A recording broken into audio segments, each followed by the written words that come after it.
3 minutes after I died, a journey beyond life. I'm not sure how to begin. Hell, I'm still trying to understand what happened to me, and it's been a few months now. But I need to tell someone, even if it's just strangers on the internet. Maybe sharing it will make it feel a little less unreal. I don't know. Anyway, I guess I'll start at the beginning. I'm a 56-year-old man. I've had my fair share of health problems over the years, high blood pressure, diabetes, some mild arthritis, but nothing that ever really scared me. I was just a regular guy, going through the motions of life. You know how it is, work, family, some hobbies, and the occasional doctor's appointment. I never thought too much about the end, maybe because I figured it was so far away. I didn't think it would come for me like this. It all started one afternoon. I was having lunch at my favorite diner, one of those greasy spoons where the coffee's always hot, and the booths feel like they're straight out of the 80s. I wasn't feeling great, but I figured it was just the stress. My job had been demanding lately, and I hadn't been sleeping well. So, I pushed through it. Then, it happened. I felt a pain in my chest, like someone had just shoved a fist into my ribs. It wasn't a dull ache or anything you could brush off. It was sharp. Panic started to creep in, but before I could even stand up, everything went black. I don't remember the exact moment when I passed out. Everything was a blur, and I couldn't even tell you if I was awake or asleep. I've heard it's common to feel some sort of calm before the end, but I didn't feel anything like that. It wasn't peaceful. It wasn't terrifying either. It was more like a void. A place where time didn't exist. Like a dreamless sleep. The next thing I remember is waking up in a hospital room. It felt wrong, like something wasn't right, but I didn't know what. I could hear voices around me, but they didn't make sense. It was all garbled and distant, like I was underwater. Then, I saw her. My wife, Janet. She was sitting by my bed, her face a picture of worry. Her eyes were red, and she was holding my hand so tightly that I thought she might break my fingers. I wanted to say something to comfort her, but no words came out. It felt like I was trying to talk underwater, too. I tried to move, but my body felt heavy. I realized then that something was seriously wrong.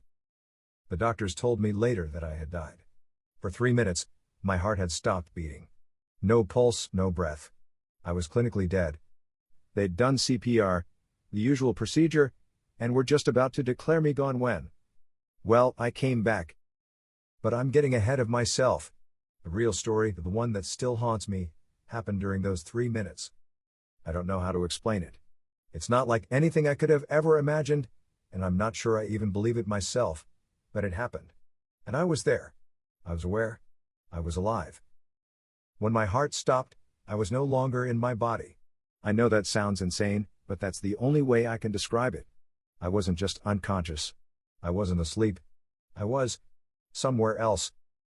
The first thing I noticed was the complete absence of light. Not the kind of darkness we see when we close our eyes. No, this was something different. It was like the universe had shut off. I was suspended in this emptiness, and it felt strange. Cold, but not in a physical sense. More like it was cold in the way that loneliness is cold. Like the air was thick with silence, and there was nothing in it. No sound, no smell, no texture. Just nothing. At first, I didn't know where I was. Hell, I didn't even know if I was anywhere at all. But then, something changed. It wasn't sudden, but I started to feel presence.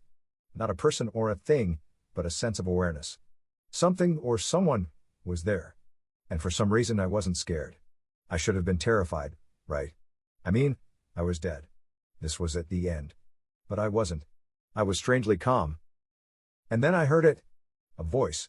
But it wasn't a voice like you or I speak. It wasn't a sound, per se.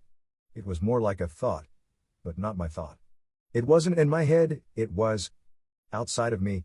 The voice didn't come from any direction, and yet it felt like it was coming from everywhere. You're not supposed to be here yet.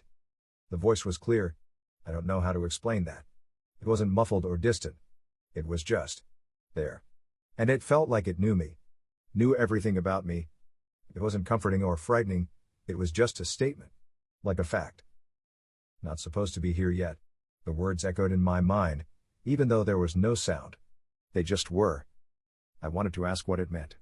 I wanted to shout, to demand answers, but I couldn't. I couldn't speak, I couldn't move. I just existed in that space, that absence, waiting for something. For what? I didn't know. It felt like I was waiting for a decision to be made, but by who? Or what? And then, I felt it. A pull. It wasn't physical, not like gravity, but it was a force, like a hand gently, but insistently, pulling me in a direction. I wasn't sure where it was leading, but I had no choice. I followed it. I moved, or I should say, I was moved. I don't know how to explain this either. It wasn't like walking or floating, but more like being guided. It wasn't painful or uncomfortable, but it felt inevitable. There was no question of where I was going, just a sense of progression, like time itself had stopped. But I was still moving forward. And then I saw it. I don't know what to call it, but there was something ahead of me. It was distant, like a pinpoint of light, but not bright. It was a presence, maybe, or a place.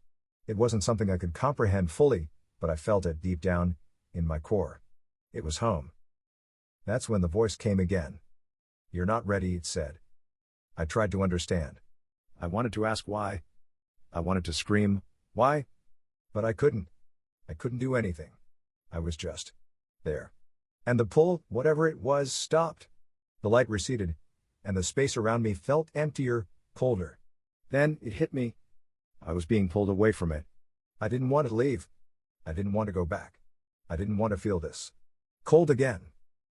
But I had no choice. The voice said it again, "Not yet." And then, just as suddenly as it had all begun, I was pulled back. I felt like I was yanked from one place and slammed back into another. And in an instant, I was back. In my body. Lying on a hospital bed. The machines beeping. The doctors hovering over me. I couldn't move, couldn't breathe. It took everything I had to open my eyes. Janet was there, holding my hand, but I didn't feel like I was really there. I felt detached. I couldn't explain it. I wasn't in my body. Not fully. Not yet. The doctors told me later that I had been gone for 3 minutes. 3 minutes where they did everything they could, but nothing worked. And just when they had given up, when they were ready to declare me dead, I woke up. I came back. I'm alive, yes. But I'm not the same. I can't shake the feeling that there's something I'm supposed to understand, something I'm supposed to do. The voice, the pull, the light. I don't know what it all means, but I feel like I was given a second chance for a reason. And it every day, I wonder if I'm ready. And it every day, I wonder if I'm still supposed to be here,